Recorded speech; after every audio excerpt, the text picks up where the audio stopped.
The night my father accused me of stealing from our family restaurant, the kitchen went silent, but the cash drawer wasn't the only thing missing.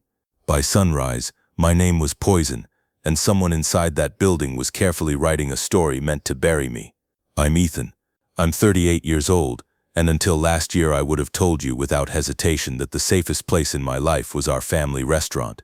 It's called Harbor and Hearth, a mid-sized place just outside Columbus, Ohio. Not fancy enough to be fine dining, not casual enough to be forgettable. The kind of restaurant where regulars sit in the same booth every Friday, where kids grow up tall enough to finally see over the hostess stand, where the staff knows who likes extra lemons in their water without being asked. My parents opened it when I was 13. I grew up in that building more than I grew up in our house. I did homework at the prep table while the kitchen rattled around me. I learned fractions by slicing sheet cakes. I learned conflict by watching my dad argue with vendors in a voice that sounded polite but wasn't. To the public, my dad was the heart of the place. Frank Dawson, big handshake, easy laugh, always a story ready for any customer who lingered too long by the register. People loved him. They still do, even now.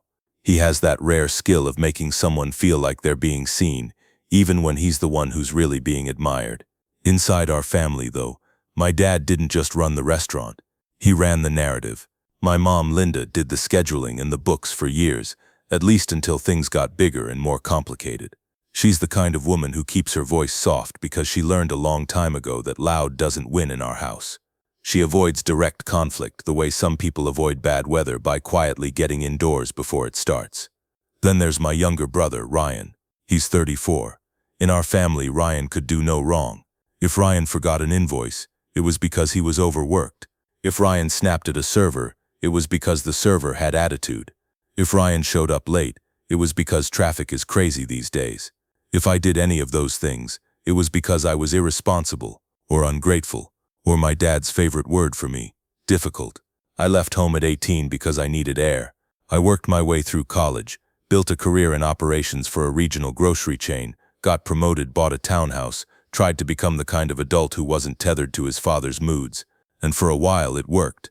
I saw my family on holidays. I'd drop in at the restaurant sometimes, eat a meal, tip too much, tell myself I was still part of something without actually being in it.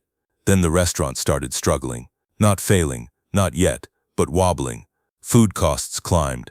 Labor got harder to staff. Delivery apps took their slice. And my dad, who always acted like he could outwork any problem, started getting a little frantic in a way he tried to hide behind jokes. One Tuesday night last spring, my mom called me after closing. Her voice sounded smaller than usual. "Ethan," she said, "your dad won't say it directly, but we could use help. Real help." I remember staring at my kitchen sink, listening to the slow drip of a faucet I'd been meaning to fix. I had a good job, health insurance, a 401k, a life built on stability. And yet, hearing my mom sound like that pulled me right back to being 13, sitting at the prep table, trying to be useful. "What kind of help?" I asked. "Operations," she said. "Systems. Inventory. We're bleeding in places we can't see." She didn't say the next part, but it hung between us anyway. "Your father won't listen to me, and Ryan won't do it." I told myself it would be temporary. A few months. Get them back on track. Put procedures in place. Train managers. Then I'd go back to my corporate life and everyone would be grateful. I should have known better than to expect gratitude in a family where loyalty was measured by obedience. When I came back, I didn't march in like a savior. I took the slow route. I started by watching. I worked host shifts, expo shifts, even dish one night. When a guy no-showed, I listened to how things were done, not how they were supposed to be done. Harbor and Hearth had that family business chaos that customers find charming from the outside, and employees find exhausting from the inside. We had a POS system, touchscreen terminals, order routing, table management, gift cards, the whole package, but nobody used it the same way twice. Comps were done without manager approvals half the time. Discounts were given like candy. Servers would ring things in under the wrong table and then fix it later. And voids, items canceled off checks, were happening constantly, sometimes for good reasons, sometimes because it was easier than explaining mistakes. Every time I tried to tighten it up, my dad would clap me on the shoulder like I was an eager intern. "Relax," he'd say. "This place runs on people, not paperwork. People need systems," I'd answer, trying to keep my tone even. "And people need to feel trusted," he'd reply, smiling like he'd just won something. It wasn't just the staff. My dad didn't like being challenged, especially not by me. He could take criticism from a customer, a food rep, even a health inspector. But from his oldest son, that felt to him like a threat. Ryan, meanwhile, floated through his shifts like a tourist. He was front of house manager in title, but in reality he worked the easiest hours, flirted with regulars, avoided anything messy, and acted offended when someone asked him to do actual management work. One night, I watched him approve a comp for a table of his friends, an expensive comp, the kind that should have required my dad or my mom. The POS asked for an authorization code. Ryan typed in something with the confidence of someone who'd done it before. When I asked him about it later, he shrugged. Dad said it's fine, he told me. They bring people in. They're not bringing anyone in, I said. They're draining margin. Ryan gave me a look like I'd insulted him personally. Man, you've been gone too long, he said. You don't get how this works anymore. That stung more than it should have because part of me worried he was right. Not about the restaurant, that part I understood, but about my place in the family. I'd left. I'd built a life elsewhere. Coming back meant I was stepping into an ecosystem that had evolved without me, and my dad had no intention of letting me become anything more than an extra pair of hands. Still, I kept pushing. I created a simple inventory count sheet that didn't require a degree in accounting to understand. I negotiated with a produce vendor and got us slightly better pricing. I recalibrated portion sizes on a few high-cost items. I trained servers to stop ringing in open food items just because it was faster. Quiet improvements, the kind you only notice when you look at numbers over time. For a few weeks I let myself believe this might actually work. Then the money started going missing. At first it didn't look like theft. It looked like restaurant life. A drawer short by $20. A deposit that seemed light by $50. A gift card redemption that didn't line up cleanly. Small inconsistencies that in a busy place can happen without malice. My mom was the first one to mention it, sliding a small stack of deposit slips across the office desk to me one afternoon. I've checked these 3 times, she said. The sales totals don't match what's hitting the bank. Are we sure it's not timing? I asked. Merchant batch delays. She shook her head. Cash. That single word changed the temperature in the room. Because cash isn't like card payments. Cash is physical. Someone touches it. Someone counts it. Someone decides where it goes. Cash is also the quickest way for a family business to tear itself apart, because when cash goes missing, the first thing that disappears with it is trust. I started looking for patterns. Which shifts? Which drawers? Which managers? Which servers? I wasn't accusing anyone. Not yet. I just wanted clarity. I wanted the kind of boring answer that fixes itself. A training issue, a counting mistake, a sloppy procedure. But the deeper I looked, the more I realized how easy it would be for someone to take money without leaving a clean footprint. The servers didn't handle the main drawer much, not for walk-in orders. The host would, the shift lead would. Often that was me, or Ryan, or my dad himself if he was hovering near the counter. My dad insisted on being near the register during rushes. He'd call it helping, but really it was control. If a customer paid cash, my dad would sometimes take it himself and tell the host, "I got it." He'd also do something else that made my skin itch. He'd override the POS when something didn't look right, then wave it off when anyone asked. "It's fine," he'd say. "Don't worry about it." In a normal workplace, that would have been a red flag. In a family business, it was worse, because questioning it wasn't just questioning a manager, it was questioning your father. I tried to raise it gently. One Sunday after brunch, when the last table had left and the dining room had that quiet, exhausted feel, I went into the office where my dad was counting tip-outs. "Dad," I said, keeping my voice calm, "we've got repeated cash discrepancies. We need to tighten up drawer procedures. One person assigned, one person counts in and out, manager sign-off, no exceptions." He didn't look up. "We're not a bank." "I know," I said, "but we're losing money." Now he looked at me, and his eyes had that familiar sharpness. "Are you saying someone's stealing?" "I'm saying we don't know," I answered, "and that's the problem." He leaned back in the chair like he was settling in for a lecture. "You come back here after years away, and the first thing you bring is suspicion." "It's not suspicion," I said, and I could hear the edge creeping into my voice. "It's accountability." My dad smiled, but it wasn't friendly. Accountability. Right, that corporate buzzword. My mom heard us and stepped into the doorway, wiping her hands on a towel. She looked from me to my dad, already tense like she knew exactly where this was heading. "We just need a system," she said softly, "so it doesn't become a bigger issue." My dad's smile vanished. "Linda, please." That was his way of saying, "Stay out of it." My mom's shoulders drooped a fraction, and she backed out of the office. I should have stopped there. I should have waited, gathered data, approached it like an outsider. But when you're dealing with family, logic always arrives late to the scene. Over the next week, the atmosphere in the restaurant shifted. It wasn't something you could point to, but you could feel it. Conversations stopped when I walked in. Staff who used to joke with me became careful and polite. Ryan started watching me in a way he hadn't before.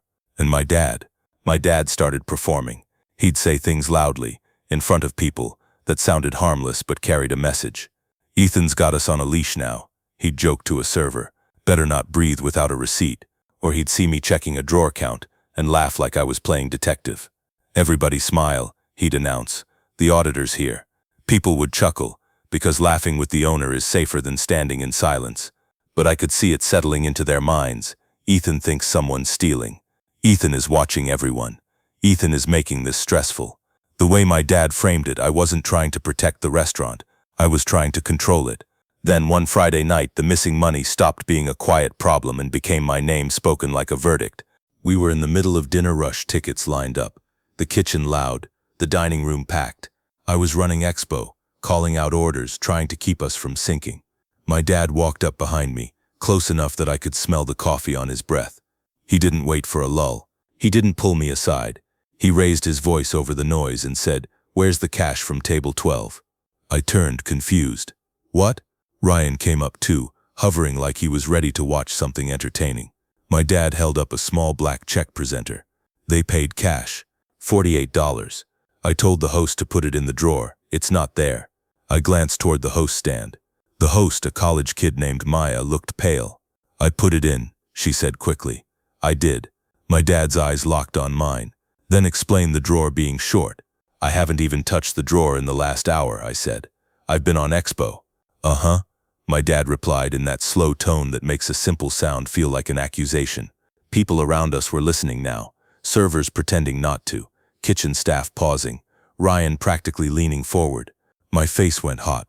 "Dad, this is not the time." My dad didn't care. He wanted witnesses. He lifted his chin and said, loud enough for half the dining room to hear, "I'm tired of the numbers not matching. I'm tired of money disappearing since you started tightening things up. So let me ask you plainly, did you take it?" The room didn't just go quiet. It felt like the air itself stiffened, like everyone held their breath at once. For a second I honestly thought I'd misheard him, that he couldn't possibly be saying that. Not here, not like this. I stared at my father, and all I could think was, he's not trying to find the money. He's trying to find a target. And he'd chosen me. For a beat, nobody moved. The grill hissed. Someone in the dining room laughed at something unrelated. And that normal sound made the moment feel even more unreal, like my life was splitting into two tracks at once. I forced myself to breathe and said as evenly as I could, "No, I didn't take it." My dad didn't blink. "Then where is it?" "I don't know," I said, "but accusing me in front of everyone isn't going to make it appear." He leaned in slightly, still loud, still performing. Funny how the accountability guy can't account for $48. Ryan let out a short laugh, the kind you make when you want to show you're on the winning side. I looked at him and saw something I hadn't wanted to admit for years. He wasn't just my brother. He was my dad's mirror, and he liked what he saw. Maya's hands were shaking at the host stand. "Mr. Dawson, I put it in the drawer," she said again, voice cracking. My dad waved her off. "Sweetheart, I'm not blaming you," which in our restaurant language meant he was blaming me. I could feel the staff watching, trying to read what the truth was by studying everyone's faces like this was a trial and not a dinner shift. In a family business, perception becomes reality fast. It doesn't matter what happened, it matters who the owner believes and who everyone thinks the owner will protect. I stepped closer to my dad, lowering my voice so at least the dining room wouldn't get the full show. "Let's go in the office," I said. "Right now. We'll count the drawer, check the receipts, pull the transaction detail, and figure it out." My dad raised his eyebrows. "Pull the transaction detail," he repeated, mocking the phrase. Then he lifted his voice again. "You hear that? He wants to pull the transaction detail, like we're some corporate chain." A couple of servers chuckled nervously, not because it was funny, because silence would have been interpreted as disagreement. I felt something inside me go very still. Not rage, not panic, something colder, like my brain was stepping away to protect itself. "Office," I said again, firmer. My dad stared at me for a long second, then turned to the kitchen window like he was ending the scene on his terms. "Ryan," he said, "cover Expo. Ethan and I are going to talk." Ryan's eyes lit up like he'd just been handed authority. "Yeah, sure." As I followed my dad into the back hallway, I heard the noise of the restaurant swell again behind us. Voices returning, plates clinking, the world resuming. But the damage didn't resume. It stayed. In the office, my dad shut the door and didn't sit. He paced once, like he needed to show that he was the one who had the right to be restless. "You embarrassed me," he said. I stared at him. "I embarrassed you?" "Yes," he snapped. "In front of my staff. You accused me of stealing from the register in the middle of service," I said. "In front of your staff." He jabbed a finger toward the desk where the deposit slips and petty cash box sat. "Money is going missing. And ever since you came back, you've been acting like you're the only adult in the room."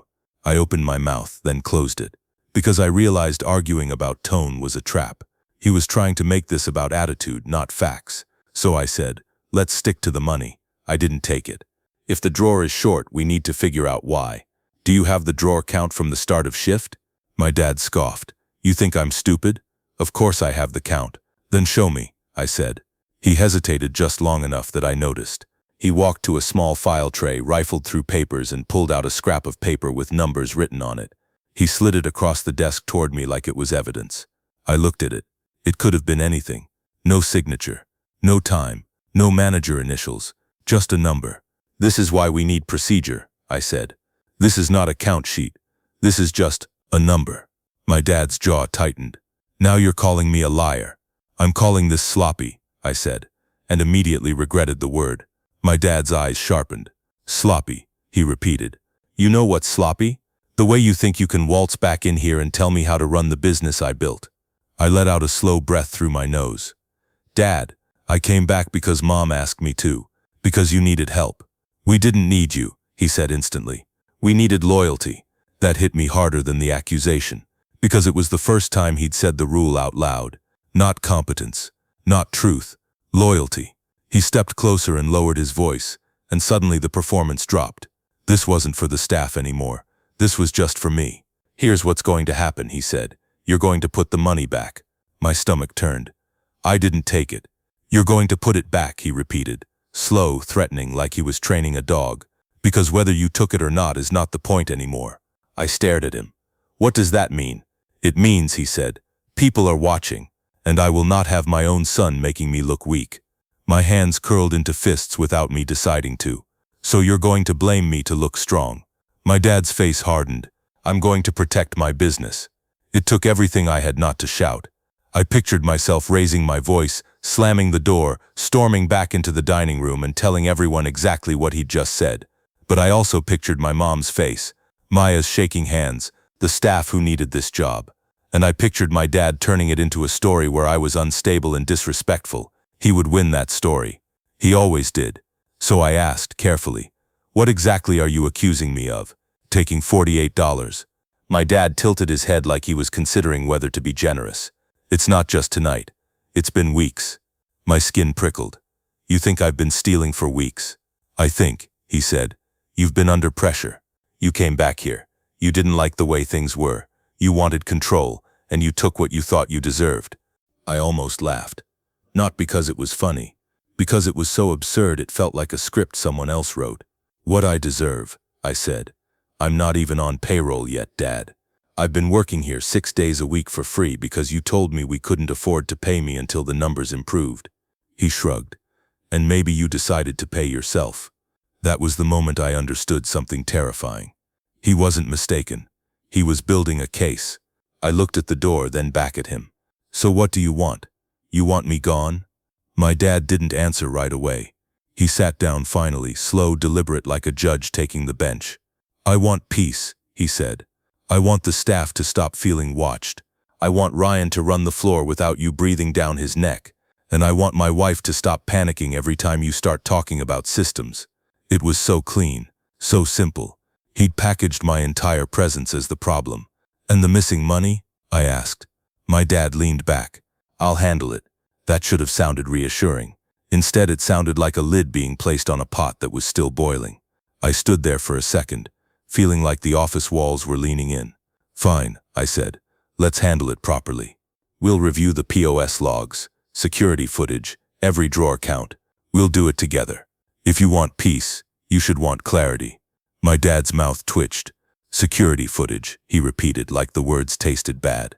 "We have cameras," I said, "over the register and the back hallway. We don't need to drag everyone through an investigation," he said quickly. "That's not how family works." And there it was again. Family. The word that was supposed to mean love, but in our house meant control. "What's your plan then?" I asked. "My plan," he said, "is for you to make this right quietly. Tonight, you put cash in the drawer. You apologize to your mother. And tomorrow you take a week off to think about whether you're actually good for this place."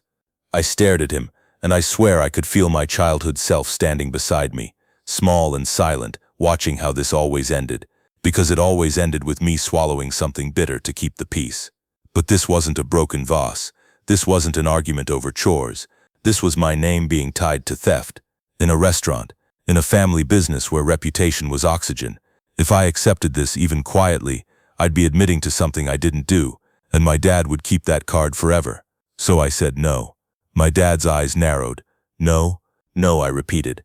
"I'm not paying for something I didn't take." His voice dropped. "Then you're choosing this." "I'm choosing the truth," I said, and my throat tightened as I spoke. "Even if you don't care." For a long moment, neither of us moved. Then my dad stood up again and opened the office door. He didn't say, "Get out." He didn't have to. The next hour was the longest shift of my life. I went back to Expo because leaving mid-rush would punish everyone else, not my dad. But I could feel the change like a stain on my shirt. People didn't look me in the eyes. They spoke to me like I was fragile or dangerous. Ryan strutted around with this new authority, calling shots badly, and then blaming the kitchen when tables complained. At one point, I caught my mom watching me from the end of the hallway. Her eyes were glossy, but she didn't come closer. She looked like a woman standing between two doors, unable to choose without losing something. After close, my dad gathered the staff in the dining room. He didn't say my name at first. He stood by the bar, arms folded, and said, "I want everyone to know we're taking register procedures seriously from now on." My stomach clenched. He continued, "There have been discrepancies, and we are dealing with them internally. Internally. Like a leak in the ceiling. Like a problem with the freezer." Then he looked directly at me. "And until further notice," he said, "Ethan won't be handling cash." I heard a couple of people inhale. Someone shifted their feet. Nobody protested. Of course they didn't. My dad had just branded me in front of the whole staff without using the word thief. He didn't need to. Everyone could fill in the blank. I looked at my mom, hoping stupidly that she'd step forward and say something. She didn't. After the meeting, she approached me in the kitchen while my dad and Ryan counted out. "Ethan," she whispered, "just please, not tonight. Don't fight tonight." I stared at her. "Mom, he just told everyone I can't touch cash. Do you understand what that means?" Her hands twisted in her apron. "Your father is under stress." "So am I said. "And I didn't do anything." "I know," she said quickly. Then she stopped, like she'd realized what she'd admitted. My heart thudded. "You know," her eyes flicked toward the office door. Ethan, I don't know. I don't think you would." That was the best I was going to get. Not certainty, not defense. Just a soft, "I don't think you would." Like trust was a fragile thing she couldn't afford to hold too tightly. I went home that night and didn't sleep. I kept replaying the moment in the dining room when my dad asked, "Did you take it?" The way the restaurant noise softened around us. The way Ryan smiled. The way my father's voice had been so confident, so sure, as if he was stating a fact. The next morning my dad texted me like nothing had happened. "Take the week, cool off, we'll talk." No apology, no acknowledgement, just an instruction. I drove to Harbor and Hearth anyway, because part of me still believed there was a rational path here. That if I showed up early, before staff, before Ryan, I could sit down with my dad and force an adult conversation. When I got there, the blinds were half drawn. My dad's truck was already in the lot. Inside, the restaurant smelled like bleach and old fryer oil. My dad was in the office. Ryan was at the bar scrolling his phone, feet up on a stool. Ryan looked up when I walked in and gave me a lazy smile. "You're not supposed to be here." "I'm talking to Dad," I said. Ryan's smile widened. "Good luck with that." I walked to the office and knocked once before opening the door. My dad was sitting behind the desk, calm as ever, like last night had been a minor inconvenience. On the desk, I saw the petty cash box open and a stack of bills spread out beside it. He looked up at me without surprise. "I told you to take the week," he said. "I want to clear this up," I replied. "Today, I want to look at the POS records and the camera footage." My dad's eyes hardened. "No." The bluntness of it made me pause. "Why not?" "Because I'm not letting you turn this restaurant into some courtroom," he said. "We handle things as a family." I took a step closer. A family doesn't accuse their son of stealing in front of employees. My dad stood up slowly, like he was rising to meet a threat. A son doesn't come into his father's house and act like he's in charge. "I'm not acting in charge," I said, my voice shaking now. "I'm trying to protect the business." "No," he said, "you're trying to control it, and when you didn't get control, you decided to punish us." My head felt like it was buzzing. "Punish you by stealing $48. My dad's face turned cold. "You want to keep arguing? Fine, we'll do it another way." He reached into a drawer and pulled out a manila folder. He slid it across the desk toward me. Inside were printed bank deposit slips, a few POS summary pages, and a handwritten note in my dad's messy block letters. At the top it said, "Ethan Discrepancies." I stared at it, my throat going dry. "You've been tracking me," I said. "I've been documenting," he corrected. "Because if this goes further, I need to protect the business."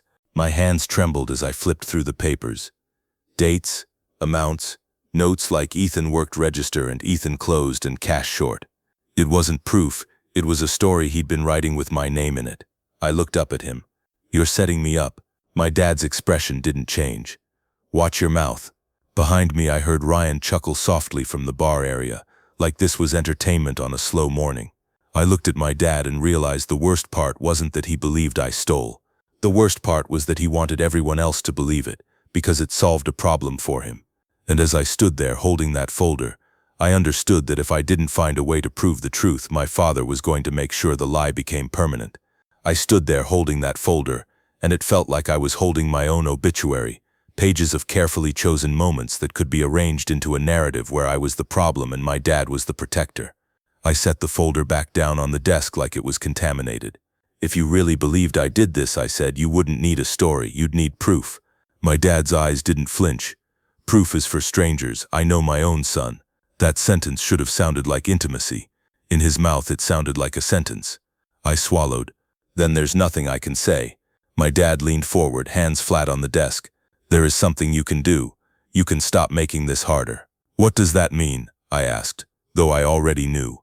"It means," he said, "you take responsibility. You step back, and you let the business breathe." I stared at him, and a thought slid into place so smoothly it scared me. He wasn't panicking about money. He was panicking about authority. The missing cash was just the tool. I turned and walked out of the office. Ryan was still at the bar, pretending to be bored, but his eyes were too alert. "How'd it go?" he asked. I didn't answer him. I grabbed my jacket from the back hook and headed toward the door. Behind me, I heard my dad call out, "Ethan." I stopped without turning. "If you walk out like this," he said, "don't come back acting like the victim." I turned then, because I couldn't help it. "I'm not acting like anything. I'm just not going to stand here while you build a lie with my name on it." My dad's face hardened. "Then you're choosing pride over family." I felt something inside me fracture at that. Not because I believed him, but because I recognized the move. It was the oldest trick in our house. If you resist being controlled, you're selfish. If you ask for truth, you're disrespectful. If you defend yourself, you're attacking. I left anyway. For the next few days, I kept my distance. Not because I wanted to, because I didn't know how to be in that building without feeling like every glance was weighing me. My phone buzzed constantly. Texts from my mom that never quite said what she meant. "Your dad is upset. Can we talk? Please don't make this worse." Then, finally, "Ryan says you were yelling." I stared at that one for a long time, because I hadn't yelled. Not even once. And the fact that my brother was already rewriting it told me how fast the story was spreading. On the fourth day, I drove to my parents' house. I didn't want to, but I needed to look my mom in the eye. I needed to know whether she believed me, or whether she was going to let my dad bury me to keep her marriage stable. When she opened the door, she looked like she'd aged a year and a week. Her hair wasn't brushed properly. Her eyes were tired in a way I'd rarely seen. "Ethan," she said softly, like saying my name too loudly might trigger something. Is Dad home? I asked. She hesitated. He's at the restaurant. Good, I said. Then we can talk without him. My mom stepped aside and let me in. The living room smelled like fabric softener and old paper. Everything was neat, too neat, like she'd been cleaning to keep her hands busy. She sat on the couch and I sat across from her, and for a moment neither of us spoke. Then I said, "Do you believe I stole from the register?" My mom's hands twisted together. "Ethan, it's a yes or no question," I said, and my voice cracked a little. I hated that it did. I hated giving emotion to a situation that would be used against me, but I couldn't stop it. My mom's eyes filled. "No," she whispered. "No, I don't believe you did." Relief hit me so hard I almost laughed. Then anger followed right behind it. "Then why is he doing this?" I asked. "Why is everyone acting like it's true?" My mom wiped at her cheek. "Because your father is scared." "Of what?" I asked. "Of losing money?" She shook her head slowly. "Of losing the restaurant. Of losing control. Of being wrong." I leaned forward. "Mom, money is still missing, isn't it?" Her silence was answer enough. "How much?" I asked. She looked down. "I don't know. I can't prove it. But it's not just $48. My mouth went dry. "And he's blaming me to distract from the real problem." My mom flinched like I'd said something dangerous. "Don't say that." "Why?" I pressed. "Because it's true, or because it's the kind of truth that gets you punished in this family." My mom's shoulders slumped. "Your father thinks you're trying to take over. He thinks you came back to make him look incompetent. And you let him accuse me of stealing," I said, the words tasting bitter. She looked at me with wet, tired eyes. "I didn't know what to do. If I defend you, he hears it as betrayal. If I don't, you get hurt.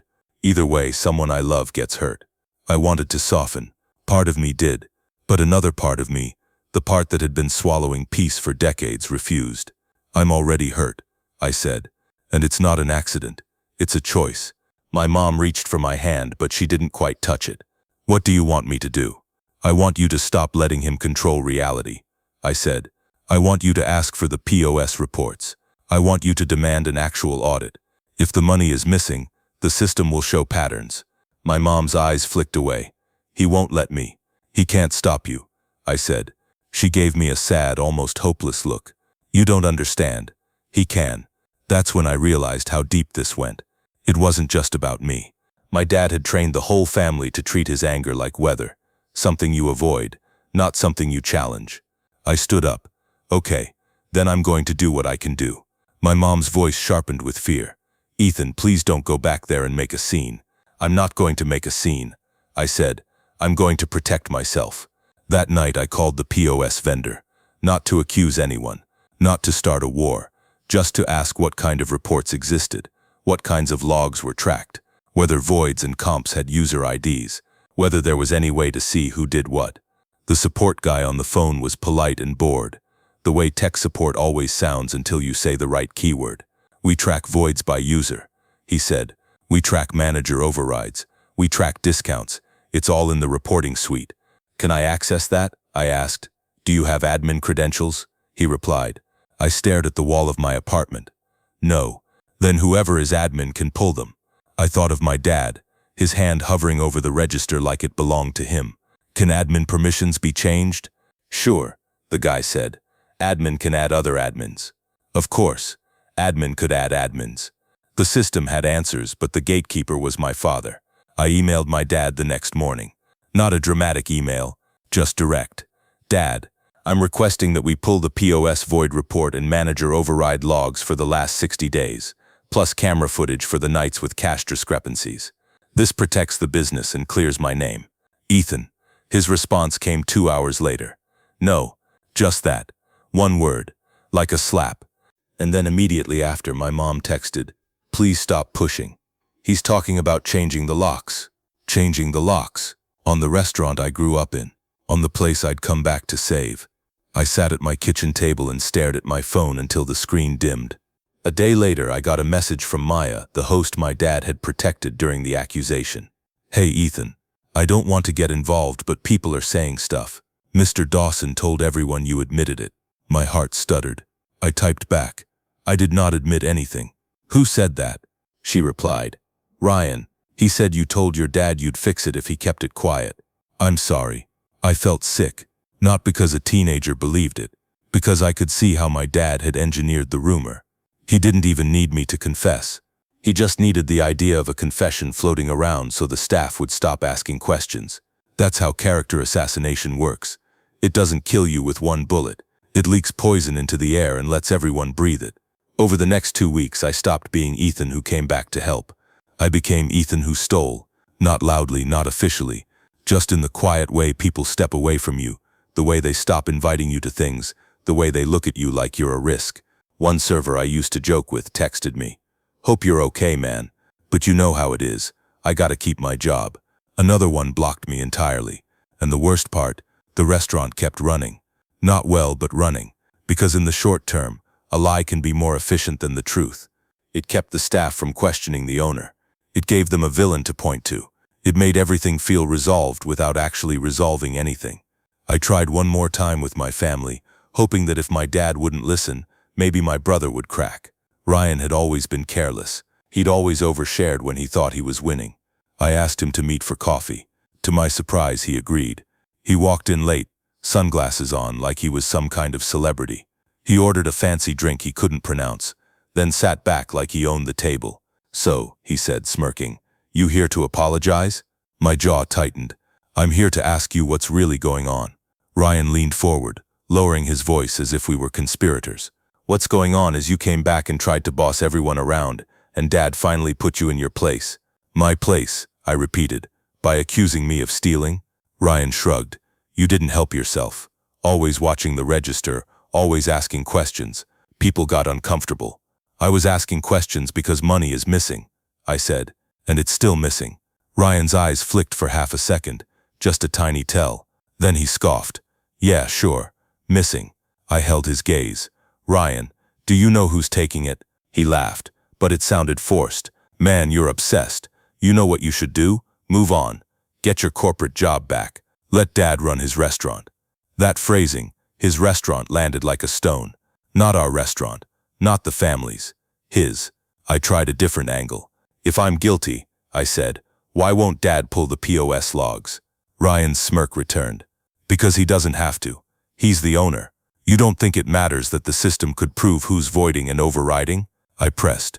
Ryan stirred his drink slowly. "You think you're smarter than everyone because you know what a report is." And then he said something that stayed with me for months. "Look," Ryan said, lowering his voice again, "you're not getting back in. Dad's done. The staff's done. And honestly, it's better this way." "Better for who?" I asked. Ryan's eyes met mine, and for the first time his smugness slipped into something sharper. "Better for the people who actually stayed," he said. I left that coffee shop shaking with anger, because I finally understood what I was up against. This wasn't about a misunderstanding. This was about territory.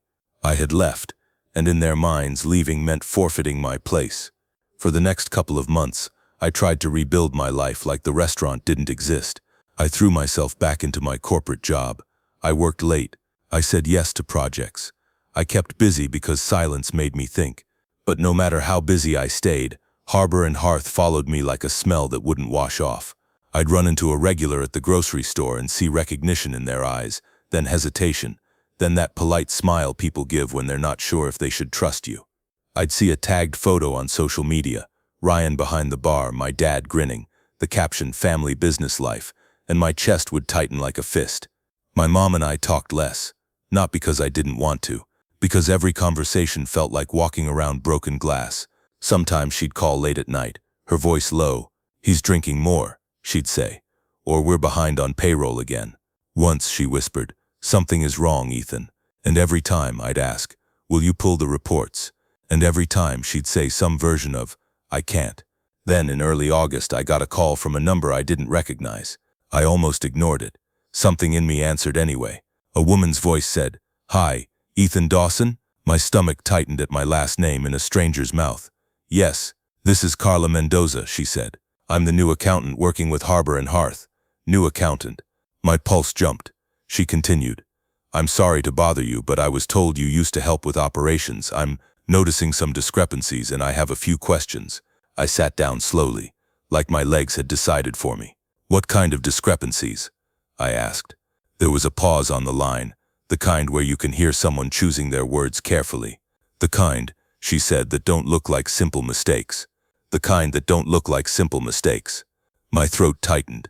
You should probably be talking to my father. I am, Carla said, and I could hear the controlled frustration in her voice. But I'm not getting straight answers. I'm trying to understand how things were handled before I came in. I stared at the wall, my mind flicking through a dozen memories. The way my dad hovered near the register, the way he hated reports, the way he shut down any attempt to look at data. What exactly are you seeing? I asked. Cash variances, she said. Not the normal drawer is $10 short kind, repeated patterns, and a high number of voids and manager comps that don't match kitchen waste or guest complaints. Voids. Just hearing the word made my stomach drop, like my body recognized the shape of the truth before my mind did. Carla kept going.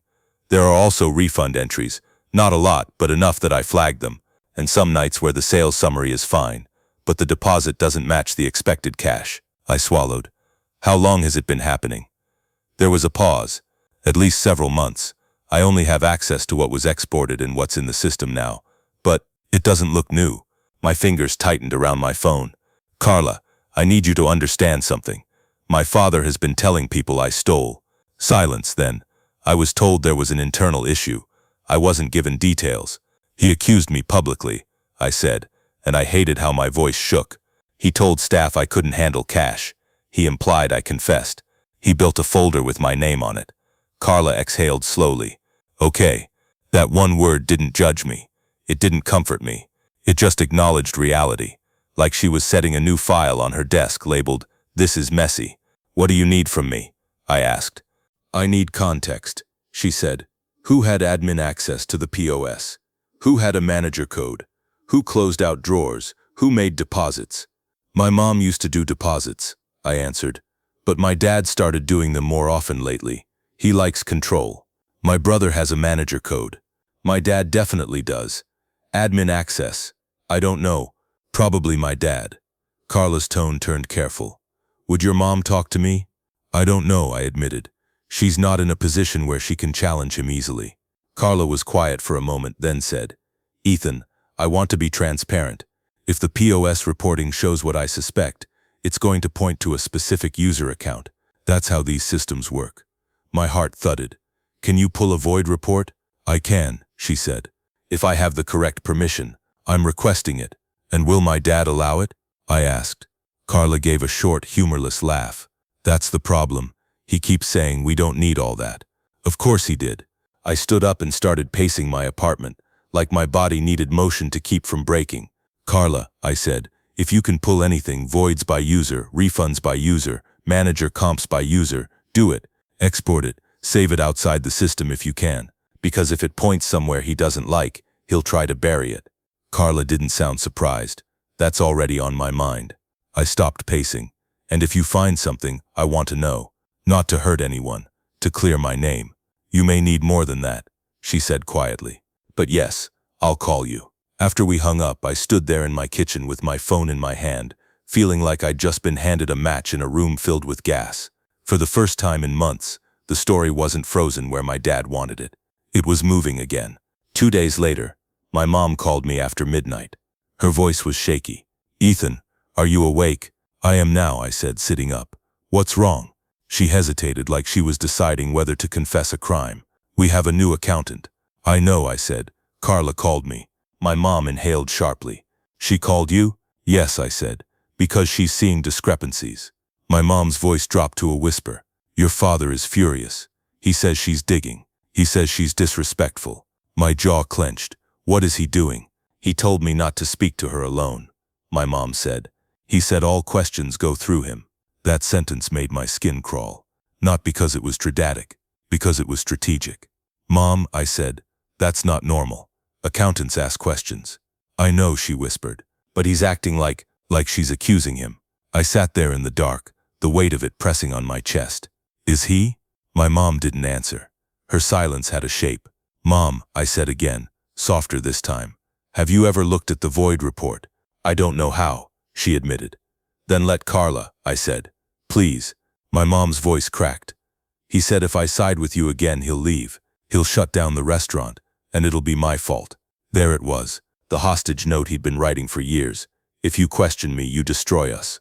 I closed my eyes. That's manipulation. I know, she whispered, but it works. We stayed on the phone for a long time, mostly in silence. Not comfortable silence, fearful silence. The kind where both people are listening for something breaking in the other room. After we hung up, I didn't go back to sleep. I kept imagining Carla sitting at a desk with spreadsheets and reports while my dad circled her like a guard dog. And I kept imagining what would happen when she found something undeniable, because my dad wasn't just going to accept being wrong. He was going to lash out.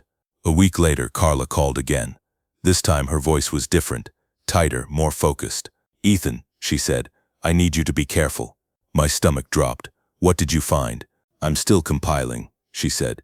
"But I got partial reporting access, and I'm seeing an abnormal number of voids clustered around specific time windows, late nights, after close, and during shift change." My grip tightened on the phone. "By who?" She hesitated. "I'm not going to say names over the phone yet." My pulse spiked. "Carla, I know," she said quickly. "I know you want it, but I need to do this correctly." I forced myself to breathe. "Okay, what do you need?" "I need a clean timeline," she said. "When did your father accuse you?" "Late spring," I answered. "End of May." "And when did you stop working there completely?" she asked. "First week of June," I said, "after he told staff I couldn't touch cash." Carla went quiet for a moment like she was lining up puzzle pieces. Then she said, "The pattern doesn't stop when you leave. It continues." My chest tightened. "So it couldn't have been me." "It strongly suggests it wasn't," she said carefully. "But suggest isn't enough. I'm working on a report that can't be hand-waved away." I swallowed hard. "Is my dad cooperating?" Carla's laugh was a single sharp breath. "No, he's blocking me from certain exports, and he's insisting we don't waste time on POS deep dives. He wants me to focus on vendor costs and payroll, because those are external," I said, the words tasting bitter. "He can blame those." Carla didn't disagree. She just said, "Exactly." Then she added, "Ethan, I think your father is trying to revoke my access." My heart slammed. "Can he do that?" "If he's admin, yes," she said. "That's why I've been printing and exporting what I can. But I need one more report." "The void report," I said.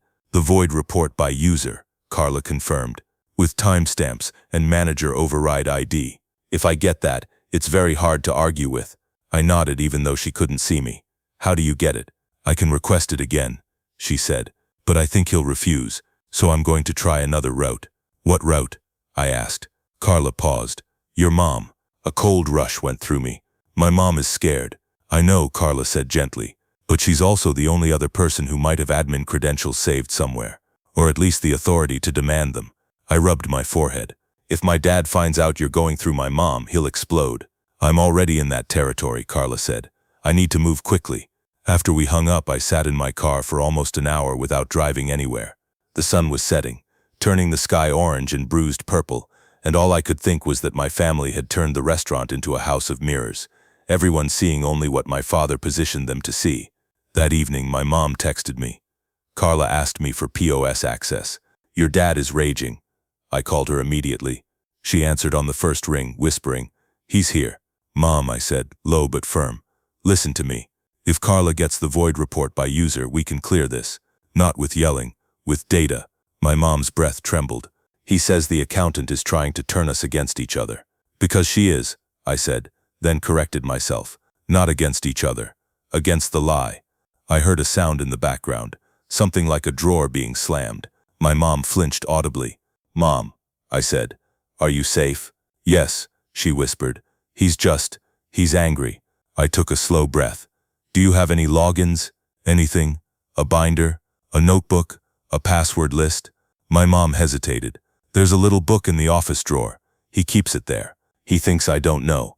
My heart thudded. "Can you get it?" "I can try," she whispered. "Don't put yourself in danger," I said. "But if you can, take a picture of the admin login. Send it to Carla." My mom's voice cracked. "Ethan, what if it points to him?" I closed my eyes. "Then it points to him." There was a long pause where neither of us spoke. Then my mom whispered, almost to herself, "I don't know who he is anymore." I didn't have an answer for that. All I could say was, "Get the picture if you can. Then delete it from your phone. And if you can't do it safely, don't." We hung up. An hour later, my phone buzzed with a message from my mom. Just 3 words. Sent it. Carla. My chest tightened so hard it hurt. I stared at the message, then typed back. Are you okay? Another long minute passed. Yes. He left. I exhaled a breath I didn't realize I'd been holding. But the relief didn't last because my next thought was immediate and sharp. He left to do what? 10 minutes later, Carla called me. Her voice was clipped, urgent. I have it. My heart pounded. You pulled the void report? Yes, she said. Voids by user. Timestamps. Check numbers. Override ID. I stood up so fast my chair scraped the floor. And Carla hesitated. And in that hesitation I felt the whole world lean forward.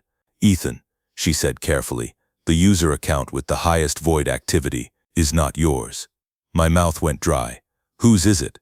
Carla's voice dropped to a near whisper, like the name itself was dangerous. It's your father's. It's your father's. For a second, I couldn't speak.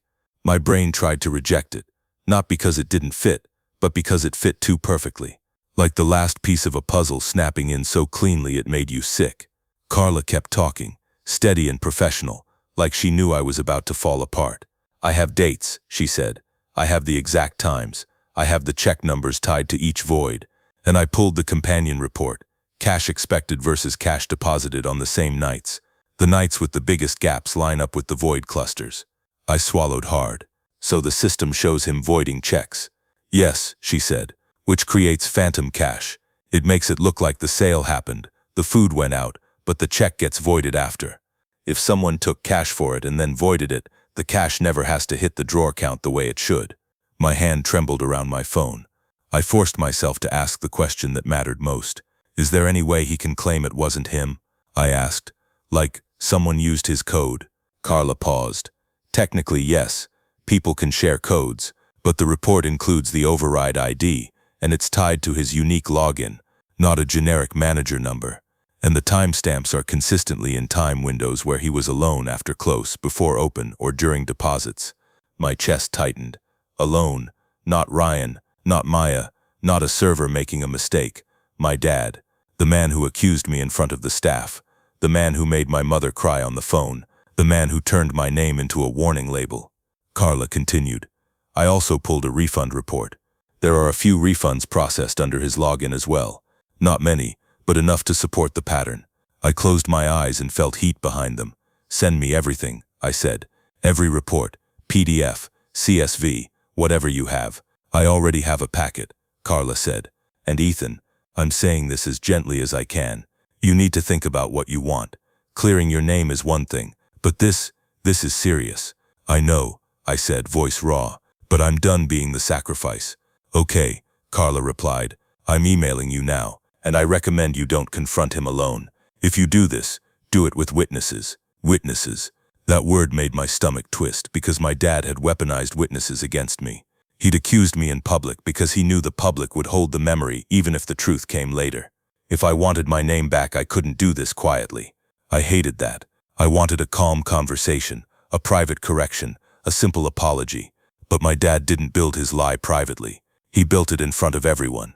I opened my laptop and watched the emails come in from Carla. The file names looked boring. Void report by user Jun AG, cash _variance _summamy, refunds _by _user, overtried logs. Like any normal business audit, the content was not normal.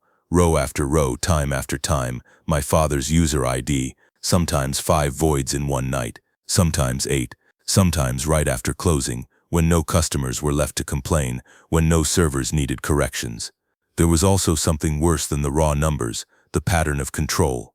The voids happened on nights when he helped at the register, when he insisted on being the one to handle deposits, when he said, I got it.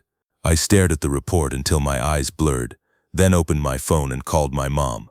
She answered with a shaky hello. Mom, I said. Carla pulled the POS void report. Silence.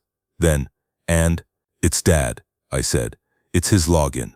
I heard a small sound, half breath, half sob. No, Mom, I said quickly. I'm not guessing. It's a report. It's the system. His user ID. The dates. The times. Her voice turned thin. Are you sure? Yes, I said. And he's been blaming me to cover it. My mom didn't speak for a long time. I could hear her breathing, uneven.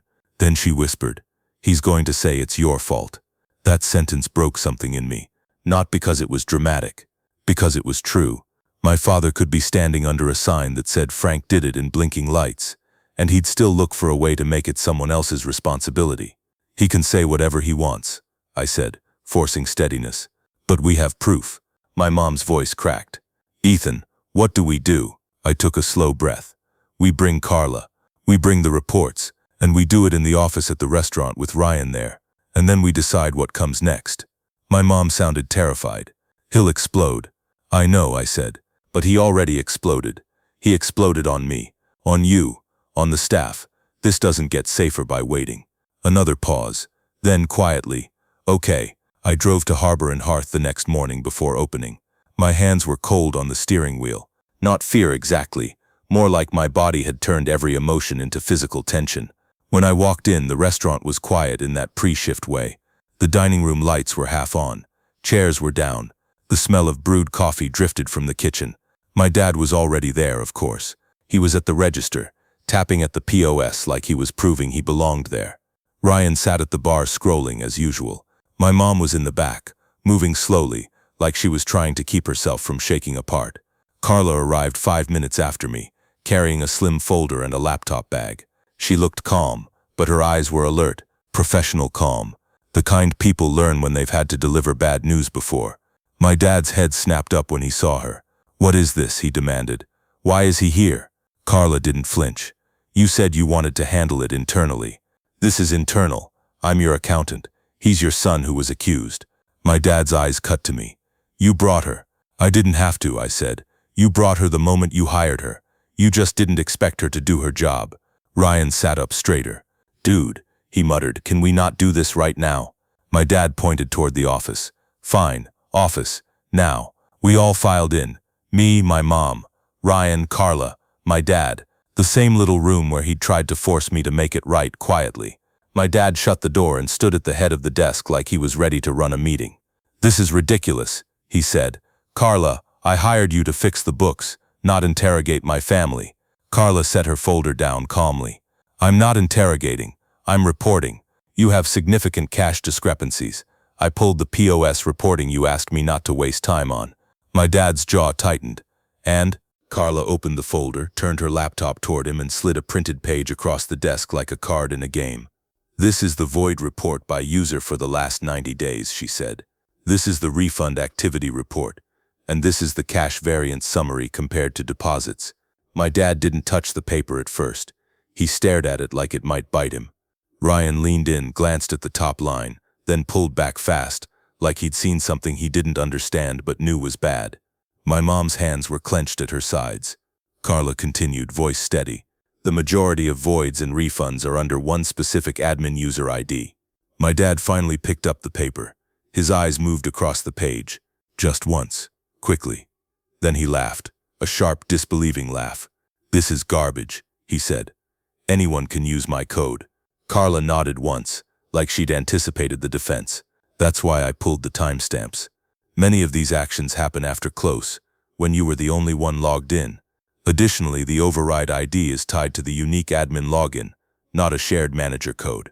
My dad's face went red. "Are you accusing me?" Carla held his gaze. "I'm telling you what your system records show." My dad slammed the paper down. "This is exactly what I'm talking about. Ethan comes back, stirs up drama, and now you're both trying to pin problems on me." I felt my voice go cold. "You pinned them on me first." My dad whipped toward me. "Because you were acting suspicious." "Suspicious," I said, and I could feel my heart pounding. I was trying to stop the bleeding. "You called me a thief in front of the staff. You told them I couldn't touch cash. You let Ryan spread rumors that I confessed." Ryan flinched. "I didn't." "You did," I snapped, then forced myself to control my tone. "You did, Ryan. You told Maya I admitted it." Ryan looked at the floor, jaw tight. He didn't deny it again. My mom finally spoke, voice shaking. "Frank, is it true?" My dad turned to her, eyes wide with outrage. "Linda, don't start." "Is it true?" she repeated, stronger this time. "Because I let you do this to our son." For a second I thought my dad might actually confess, not out of guilt, but out of the pressure of being cornered by the one person he'd always assumed would stay. Instead, his expression hardened into something ugly. "You're all ungrateful," he said. "You have no idea what I've carried for this family." Carla's voice stayed even. "Frank, if there's an explanation—" "My explanation," he cut in, "is that this restaurant is mine. I built it, I worked for it, and I will not be questioned in my own business." "And the missing money?" I asked. "Where did it go?" My dad's eyes locked on mine, and there was a moment of pure hatred there, hot, personal, and aimed directly at me.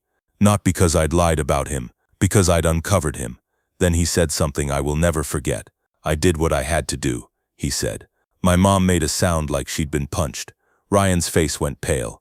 I felt my stomach drop, but at the same time, a strange calm settled over me. Because that sentence wasn't denial. It was admission wrapped in pride. Carla spoke softly.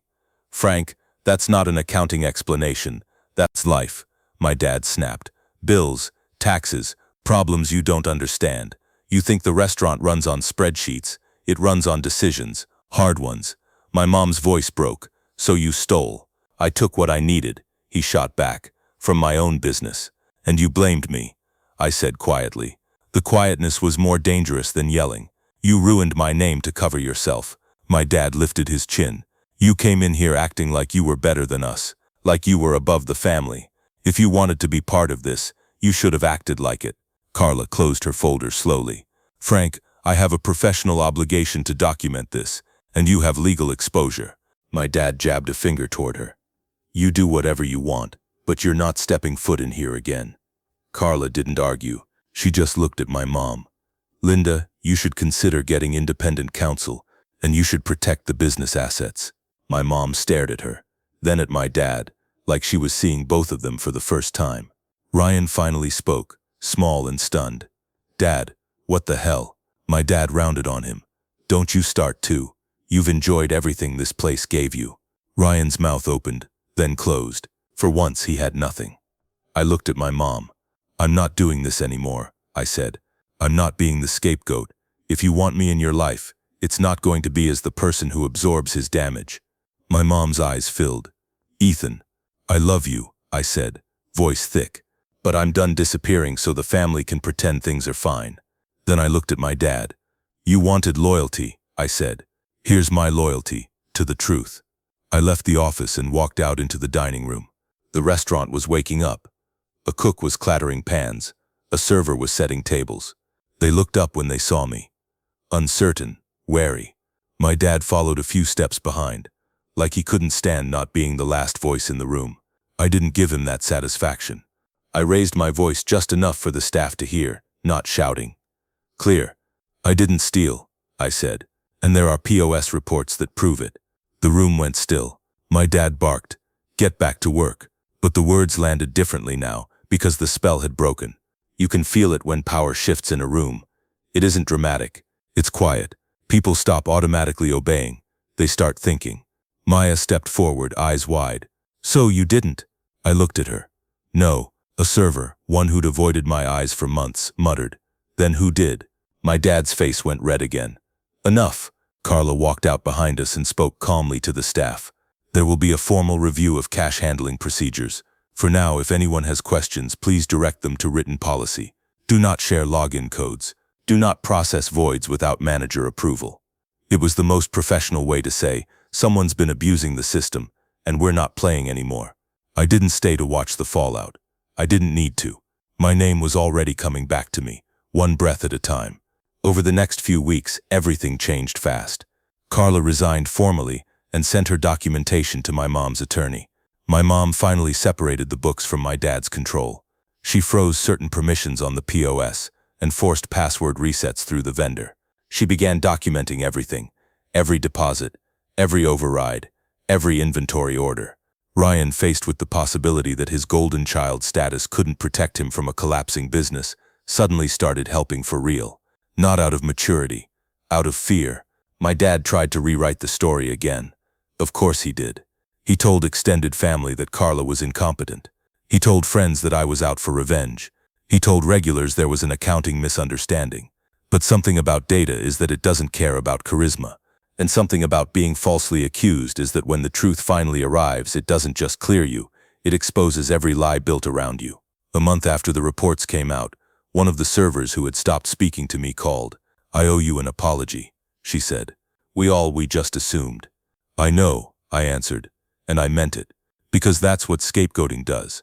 It doesn't just damage the target. It trains everyone around them to stop thinking. My mom and I are rebuilding our relationship slowly. It isn't a movie ending where everything snaps back into place. There are scars. There are years of her choosing peace over protection that we're still naming out loud. As for my dad, he's still my dad. That's the most complicated sentence in the world.